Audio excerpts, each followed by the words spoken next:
गजा जंग गैर कानूनी है। जी हां, यह बयान किसी और का नहीं, खुद इजराइल के सिक्योरिटी फोर्सेस का है। इजराइल के सिक्योरिटी फोर्सेस ये मानते हैं कि गजा में कत्लेआम किया जा रहा है, गजा में मासूमों को मारा जा रहा है, गजा में खवातीन के साथ जुल्म हो रहा है, गजा में बुजुर्गों का खून बहाया जा रहा है। और इसी वजह से अब जो इजराइल के सिक्योरिटी फोर्सेस हैं उन्होंने सीधे सीधे ये कहा है कि गजा जंग गैर कानूनी है। तो ये आवाज लगातार इजराइल से उठ रही है और अब तो आईडीएफ के जवान और इसके अलावा इजरायली फोर्सेस के जो जवान हैं, सिक्योरिटी फोर्सेस के जवान अब इस बात को मान रहे हैं कि गजा की जंग दरअसल गैर कानूनी जंग है और सैकड़ों रिजर्व फौजियों ने बाकायदा लड़ने से इनकार कर दिया है, यह कहते हुए कि गजा की जो जंग लड़ी जा रही है यह दरअसल खून खराबा है, यह अब जंग नहीं रही है, यहां पर जबरदस्ती मासूमों का खून बहाया जा रहा है, यहां जबरदस्ती कत्लेआम किया जा रहा है। और ऐसे में अब इजराइल के सैकड़ों रिजर्व फौजियों ने लड़ने से भी इनकार कर दिया है और कहते हैं कि जब जंग जमीर से टकरा जाए तो बंदूक भी झुक जाती है। गजा में जारी जंग ने सिर्फ मासूम जानों को ही नहीं निगला बल्कि इजरायली माशरे के अंदर भी एक गहरा इंतशार पैदा कर दिया है। अब यह जंग सिर्फ तोपों और टैंकों की नहीं रही बल्कि यह जमीर, कानून और इंसानियत की जंग बन चुकी है। इसी कश्मकश के बीच इजराइल के रिजर्व फौज के सैकड़ों एहलकारों ने गजा में मजीद लड़ने से इनकार कर दिया है। इनका मौकफ है कि यह जंग न सिर्फ गैर कानूनी है बल्कि इजराइल के आईनी और अखलाकी उसूलों के भी खिलाफ है। और आप देखिए कि यह इनकार महज इनफरादी फैसला नहीं बल्कि एक इज्तिमाई सदा है जो जंग की अंधी तबाहकारियों के खिलाफ बुलंद हो रही है।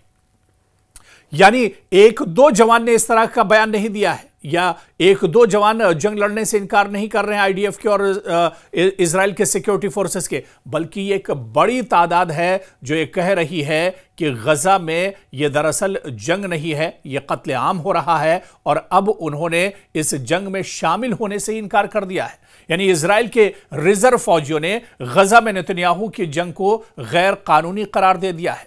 इजरायली मीडिया के मुताबिक 300 से ज्यादा फौजियों ने ड्यूटी पर आने से ही इनकार कर दिया है। इन फौजियों ने तल अवीव में प्रेस कॉन्फ्रेंस में कहा है, बाकायदा इन जवानों ने एक प्रेस कॉन्फ्रेंस की है और इन्होंने अलल ऐलान ये कहा है कि वो गजा में जंग नहीं लड़ने जाएंगे क्योंकि गजा में जंग नहीं हो रही है बल्कि गजा में मासूमों के साथ कत्लेआम किया जा रहा है, खवातीन को मारा जा रहा है, बुजुर्गों पर जुल्म किया जा रहा है। इस वजह से अब वो गजा की जंग नहीं लड़ सकते हैं। और आप देखिए कि फौजियों ने बाकायदा तल अवीव में प्रेस कॉन्फ्रेंस में कहा है कि हम नेतन्याहू की गैर कानूनी जंग में शामिल होने से इनकार करते हैं और इसे कौमी फरीजा समझते हैं। हम इन रहनुमाओं से जवाबदेही का मुतालबा भी करते हैं जो इस जंग पर उतारू हैं। वाज़ेह है कि इजरायली फौज ने गजा शहर पर कब्जे के लिए 10,000 रिजर्व फौजियों को तलब कर लिया है। इधर एक हालिया तहकीक के मुताबिक मासूम फिलिस्तीनियों को शहीद करने वाले इजरायली फौजी जहनी दबाव का शिकार होने लगे हैं जिसके बायस इनमें खुदकुशी का रुझान बढ़ गया है। इजरायली फौजी तर्जुमान के मुताबिक हजारों इजरायली फौजियों ने गजा में लड़ने से इनकार कर दिया है। फौजियों ने जहनी दबाव की वजह से जंगी जिम्मेदारियों से दस्तबरदारी भी इख्तियार कर ली है। इजरायली हुक्काम के मुताबिक फौजियों में खुदकुशियों की तादाद में तशवीशनाक हद तक इजाफा हुआ है। इजरायली फौज ने फौजी खुदकुशी के आदाद शुमार भी जारी कर दिए हैं जिसके मुताबिक साल 2024 में 21 इजरायली फौजियों ने खुदकुशी की।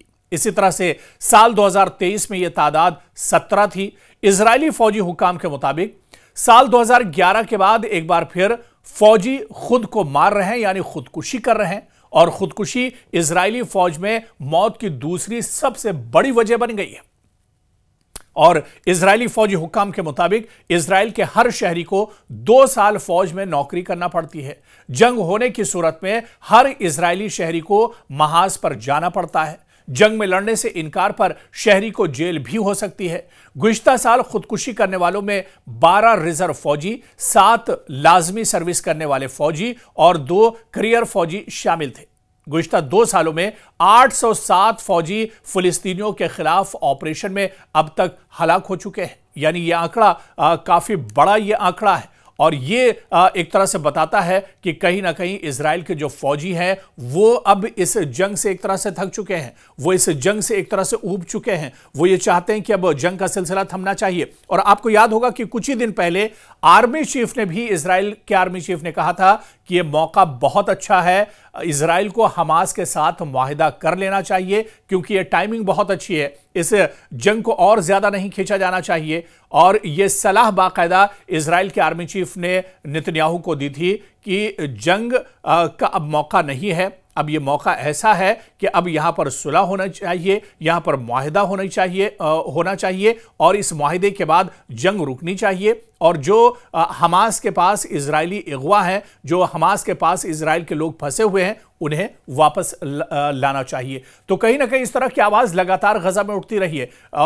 और इसके अलावा आप देखिए कि इजराइल में इस तरह की आवाज उठती रही है और इजराइल के अंदर लगातार प्रोटेस्ट और एहतजाज भी होते रहे, जहां पर यह मांग होती रही है कि यह जंग बंद होनी चाहिए, गजा पर जो कत्लेआम हो रहा है यह बंद होना चाहिए। सैकड़ों और नहीं बल्कि हजारों और लाखों लोग तल अबीब की सड़कों पर निकले, बल्कि इजराइल के अलग अलग शहरों में लोगों ने एहतजाज और प्रोटेस्ट किया और लोगों ने यह मांग की कि इस गजा पर जंग एक तरह से बंद होनी चाहिए और हमास के साथ बातचीत का दौर शुरू होना चाहिए, हमास के पास जो अगवा है उन्हें वापस आना चाहिए। लेकिन दूसरी तरफ आप देखिए कि इजराइल का टेंशन और बढ़ गया है, इजराइल की परेशानियां और बढ़ गई हैं। बिन नेतन्याहू के सामने चैलेंजेस और बढ़ गए क्योंकि अब जिन 10,000 रिजर्व फौजियों को गजा भेजने का ऐलान किया गया था, उसमें से ज्यादातर फौजियों ने कह दिया है कि वो गजा जंग नहीं लड़ेंगे क्योंकि गजा जंग दरअसल गैर कानूनी जंग है और ये जंग दरअसल मासूमों का कत्लेआम किया जा रहा है। इस वजह से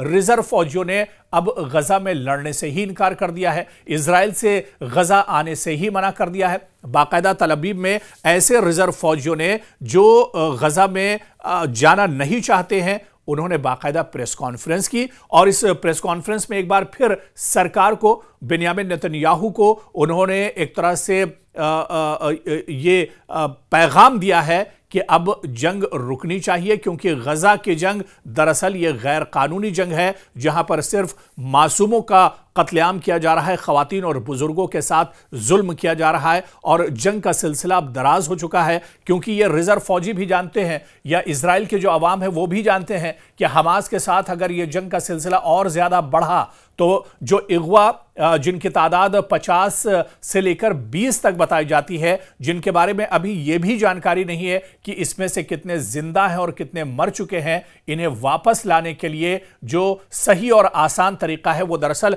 हमास के साथ बातचीत का है क्योंकि हमास पर पिछले 1.5-2 सालों में इजराइल कोई दबाव नहीं डाल पाया है। आज भी हमास के जो लड़ाके विंग हैं वो लगातार आईडीएफ और इजराइल के सिक्योरिटी फोर्सेस पर वक्फे से हमले करते रहते हैं। तो ऐसे में अब नाराजगी बढ़ रही है और जिस तरह से रिजर्व फौजियों ने लड़ने से इनकार किया है, इसे कहीं ना कहीं बेन्यामिन नेतन्याहू की परेशानियां और ज्यादा बढ़ेंगी और इसके अलावा इजराइल की सरकार पर, नेतन्याहू की काबीना पर इसका और ज्यादा आने वाले दिनों में दबाव पड़ेगा।